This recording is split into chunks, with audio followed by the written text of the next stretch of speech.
મારા વાલા પ્રિયો, ઈસુ ખ્રિસ્તના નામમાં હું તમને શુભેચ્છા પાઠવું છું. શું તમે આ સ્થળ જોયું?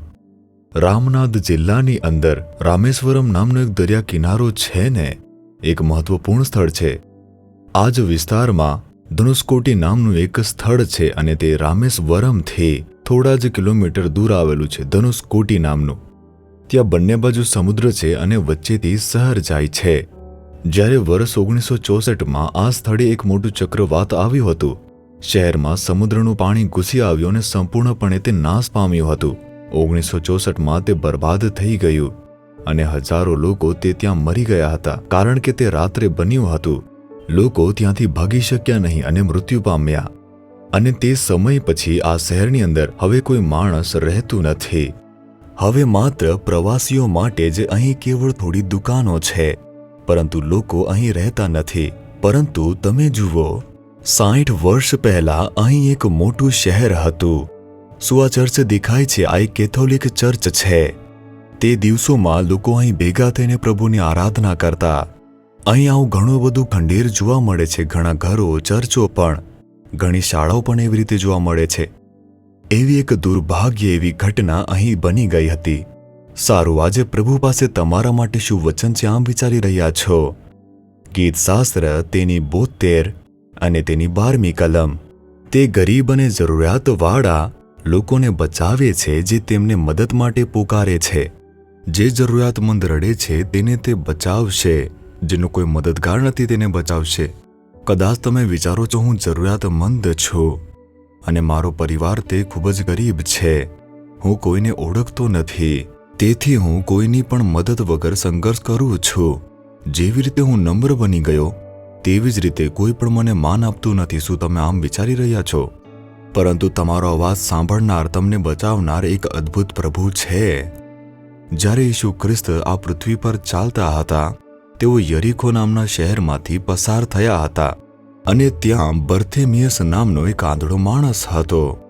આંધળો હોવાથી તે પોતાના જીવન માટે ભિક્ષા માંગતો હતો. તેઓ એક જરૂરિયાતમંદ હતો અને લોકો દ્વારા તેનો તિરસ્કાર કરવામાં આવતો હતો. જ્યારે તેણે સાંભળ્યું કે ઈસુ ત્યાંથી પસાર થઈ રહ્યા છે, દાઉદના પુત્ર, મારા પર દયા કરો, આવી રીતે તેણે પોકાર કરી. આસપાસના લોકો કહેતા હશે, ચૂપ રહે, વાત ના કર. તેઓ કદાચ કહેતા હશે કે તું આંધળો છે, તું ચૂપ રહે, અથવા તું ભિખારી છે, તું શાંત રહે. માણસો દ્વારા તેની ઉપેક્ષા થતી હતી. તે એક ગરીબ હતો અને દલિત હતો. શેરીના ખૂણા પર તે બેઠો ભિક્ષા માંગતો હતો. પણ તેનો અવાજ ઈસુના કાન સુધી પહોંચતાની સાથે જ તે થોભી ગયા. પછી તેમણે તેને પાસે બોલાવ્યો અને પૂછ્યું કે તું શું ઈચ્છે છે કે હું તારા માટે કરું? તેમણે તેને દ્રષ્ટિ આપી અને તેને અંધકારમાંથી છોડાવી લીધો હતો. તે ગરીબોને છોડાવનાર પરમેશ્વર છે. તે જરૂરિયાતમંદોને છોડાવનાર પ્રભુ છે. તમે આજે આવી સ્થિતિમાં હોઈ શકો છો. દરેક વ્યક્તિ મારા વિશે આવું વિચારે છે, મને નીચું કરે છે. મારા પાડોશમાં, મારા શહેરમાં કોઈ મને માન આપતું નથી. હું ઘણો સંઘર્ષ કરી રહ્યો છું. એવી રીતે પરેશાન થાઓ છો.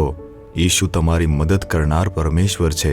તે તમારો આદર કરે છે અને તમારા પોકારનો અવાજ તે સાંભળે છે. તે તમને બચાવનાર એક પ્રભુ છે. આજે તે તમને બચાવશે. પ્રભુ તમને માન આપવાના છે. જો તમને સાંભળવા માટે કોઈ ન હોય તો પણ ઈસુ તમારા માટે છે. આજે તમે કહો, હે ઈસુ, દાઉદના પુત્ર, મારા પર દયા કરો. બાર્થિમિયાસની જેમ એક નાની પ્રાર્થના કરીને કહો. પ્રભુ તમને ઊંચા કરશે. આ ભયમાંથી તે તમને બચાવશે. સંકટમાંથી બચાવીને દોરી જશે. તે તમને અંધકારમાંથી પ્રકાશની અંદર લઈ આવશે. તમારું જીવન પ્રકાશની જેમ ચમકશે. બાર્થિમિયસ જે ભિક્ષા માંગતો હતો, તેને પાછું હવે તે કરવાની જરૂર ન હતી, કારણ કે તેને તેની દ્રષ્ટિ પાછી મળી ગઈ હતી. તેના જીવનની અંદર તે પ્રકાશ આવી ગયો હતો. ઈસુ આજે તમારી સાથે પણ એવું જ કરવાના છે. શું તમે તેમને બોલાવશો? હે પરમેશ્વર, તમે ગરીબોને, પીડિતોને અને ઉપેક્ષિત લોકોને બચાવનાર એક જીવિત પરમેશ્વર છો. તમે બાર્થિમિયસનો પોકાર સાંભળીને તેને છોડાવ્યો છે. જેની પણ ઉપેક્ષા થઈ છે પ્રભુ, જેના પર પણ જુલમ કરવામાં આવ્યો છે, તેમનો તમે બદલો લો અને તેમને તમે બચાવો. કૃપા કરીને આજે પણ આ બાબતની અંદર એક અદ્ભુત ચમત્કાર તમે કરો. ઈસુ ખ્રિસ્તના નામમાં પ્રાર્થના કરીએ છીએ પિતા. Amen, amen. Jesus redeems Gujarati YouTube ચેનલને સબસ્ક્રાઇબ કરો દરેક નવા કાર્યક્રમની માહિતી મેળવવા માટે બેલ આઇકન પર ક્લિક કરો.